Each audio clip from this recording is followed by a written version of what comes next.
You don't just start content and make 4 grand immediately unless you have some connection, which I can give. But realistically, you need to reach out to brands that you want to work with, or post or show off their product or go viral for them or something. You have to deliver value to people before they'll give it back to you. That's the way the world works. But if you do that enough, you're going to bring all this positive energy to you. I'm not like a crazy woo-woo person with all that energy shit, but realistically, if you put good out into the world, it comes back to you. I don't know why. That's just how it is. That's just reality. But when I was trying to get a brand deal, my first one, I posted Whoop 15 times on my Instagram story. I only had like 2,000 followers at the time.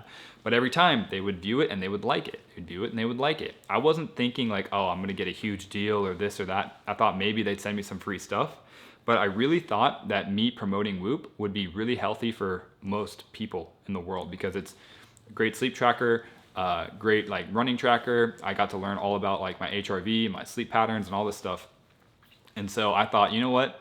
This would be a net positive for me to just talk about and promote. So that's what I started doing. And because of that, they finally reached out and they're like, hey, what's your email, bro? Like, let's just talk. So I talked, got that brand deal. But the important lesson there is that you actually have to put positive things out into the world. If you're not doing that, you're just not gonna make it, you know? And so many people only care about money or things happening for them. That's not what the world's about. You have to put things out into the world. You have to make a positive change.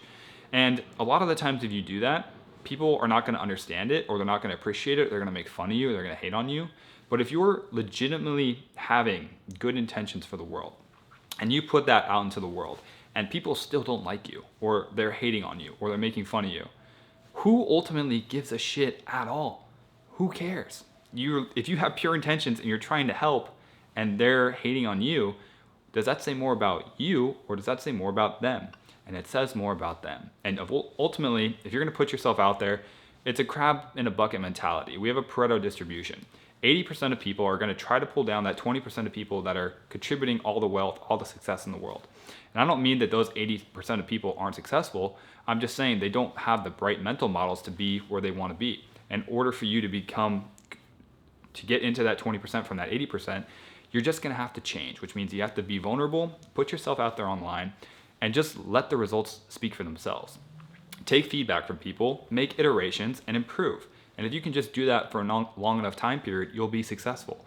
And it's not about being perfect or making the perfect video or doing any of this stuff. It's ultimately just trying your fucking best and putting it out and live with the results. I personally have regularly tried my best on content. I don't have the time or patience to sit there and edit perfectly and do all that stuff. That's why I never learned After Effects or Premiere Pro at a high level. I understand it, I can work around it, but ultimately I just want to get my videos out there. Because if you track your inputs instead of your outputs, you're going to have success. There's this equation, and it's opportunity plus preparation equals success. If you want to be successful, you need to be extremely prepared before that opportunity comes, because realistically, you're only gonna get 1 or 2 really good opportunities every single year. For instance, my first brand deal with Whoop, I was already making content for a year. I knew everything about Whoop. I was extremely prepared on the content side, on the knowledge side. On top of that, I had listened to a podcast from their CEO on the things they were pushing, their themes, how the story came to be. I knew all this shit before they reached out to me. That's called preparation. And the only reason that worked, or the only reason I was prepared like that, is because I was crazy enough to actually do what I wanted, or was thinking I could do what I wanted to for my career that I love to do. So most people are like, well, I can never be a creator because yeah, I like it, it's really fun, I love doing it every day, but to make a career out of it, it's a shot in the bucket. There's no way I could do it. But there is a way, and it's actually extremely possible for you to do. And it bothers me so much that most people just don't have faith in themselves to launch that passion project.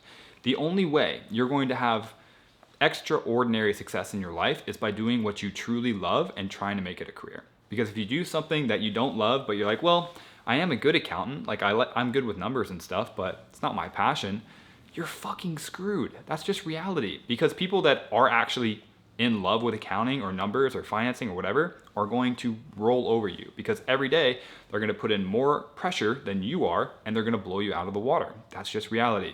Every single person watching this video, I guarantee, has something about them that they absolutely just love to lock in and focus on. Humans love that stuff. But you have to figure out what it is. And in order to do that, you got to put the phone down, you got to stop scrolling, you got to pick up a book, and you got to bore your mind. Because when you bore your mind, that's when it gets activated. On top of that, other things I do to activate my mind. I won't eat. Like, I'll do intermittent fasting in the morning. Sometimes I'll fast for an entire day. I'll take breaks with working out, or I'll switch what I'm doing. So maybe I'll go for a swim, or I'll go for a long run, or I'll go to the gym, or I'll do HIIT training or high rocks or whatever. I switch it up because that activation is how the brain is supposed to work. You're not supposed to live this monotonous ass life where you do the same shit every day. Now, you should work out pretty much every day if you can, but switching it up is good too.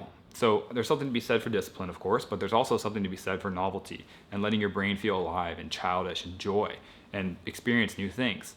There's a study that said by the time you're 25, you've already lived half of your life conceptually, I think is the number, because you've done all the fun stuff when you're younger and you have all those experiences. So then after that, the days go by faster. It shouldn't be like that. Do new things, try new experiences, and just have fun ultimately. But again, back to the business side of things. If you want to be successful, or if you want to do something a little bit different, you gotta do what you love to do. And so many people will not ever do that, or not ever follow their heart or their gut. And I had someone come to me and she was like, yeah, I mean, I like to do content, like, I have this following, I was a counselor, I'm successful in this and that, I have 14 counselors under me, but she's like, I don't know if I could really like sell online, like how many people would really be interested in that? And I was like, in my building, there's people making millions of dollars per month. Not millions, like there's one guy that makes $1 million per month, there's people that make like 100K a month, 200K a month plus. There's a lot of people that make like 30 to 50K. I am just new to this. I'm making like 20K right now. This month will be about 30K, which is crazy. But I mean, there's people doing multiple, I know a guy that made 200K off a webinar. And you could say, how is that possible? Well, if you have 100 people in there and let's say you close 10 of them at, I don't know, whatever the price is, 12 grand, then like that's 120K. You know what I mean? So it's, the reality is it's actually very possible, but you just have to believe that it's possible. And then you have to have discipline to enact those inputs and do them every day. And then, have a growth mindset, have an abundance mindset, believe it can happen for you. And then ultimately invest in yourself over and over again. When I moved into this building, it was tough for me to pay $3K a month in rent. I just moved to a $4,500 a month rent apartment because it's not hard for me anymore. But my mindset was like, man, $3K a month is so expensive. I don't know if I could do it. But I ultimately got it done because once you move to that place and you put yourself in that pressure, your brain, you're either going to sink or swim. And there's a lot of times where I wanted to give up, where I was like, man, maybe I buy out of my lease and I go home, because it's expensive and I got my car payments and all this other stuff. But I kind of just stuck with it and figured it out, and people will help you. If you're really trying, people will help you. So there's a study, Maria Sharapova, by the way, this is all off the dome. All my videos are just, this is like my internal monologue daily, but Maria Sharapova, tennis player, when she had started playing tennis, she was, I want to say, Bronny, my dog, sorry. There was a camp that she was invited to, and they rated every tennis player at this camp on 2 scales. One of them was how much they liked tennis, and then how good they were at tennis. 0 to 10. 10 being they really like it or they're the best, and then 0 they don't like it or they're the worst. Out of all 100 campers or whatever it was, Maria Sharapova, who now is one of the best women tennis players of all time, had a 10 on how much she liked tennis, and she also had a 10 on how good she was.